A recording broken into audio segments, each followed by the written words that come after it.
Pertemuan dua budaya yang sangat-sangat berbeda ketika Inggris dan Portugis berada di tanah Jepang pada awal abad ke-17. Kalau di series Viking itu kan pertemuan budayanya masih dalam satu benua, Nordik dan Inggris. Nah kalau di series ini sudah dua benua yang berbeda, Europe dan Asia. Jadi perbedaan budaya dan adegan culture shock-nya terasa sekali. Shogun.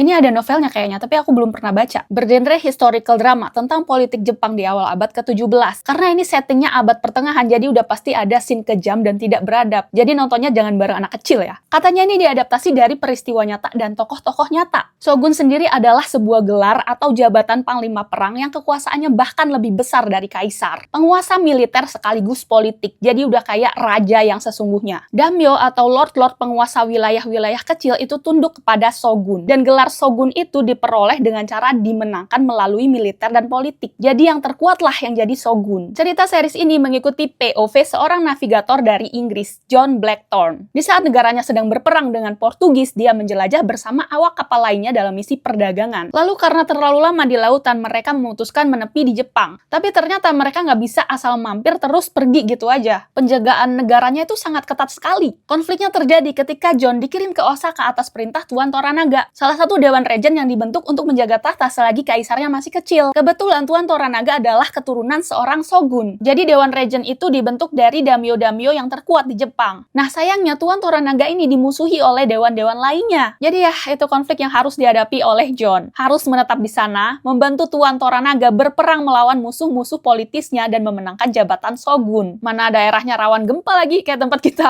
Jadi udah disibukin sama perang yang dia nggak begitu paham karena dia cuma seorang navigator kan. Belum lagi culture shock, terus harus menghadapi gempa juga. Sibuk banget lah. Ini setiap episodenya 1 jam, jadi memang terasa lama, apalagi nuansanya tragik, serius, dan politis. Nuansa cerita yang mungkin agak kurang cocok untuk kalian yang sukanya cerita yang lebih banyak aksi dan menggebu-gebu. Tapi kalau kalian penasaran, ini worth to watch banget. Bagus, ceritanya padat, gak ada scene yang terasa seperti untuk memenuhi durasi doang. Ya udah, aku mau lanjut nonton lagi, tinggal 2 episode.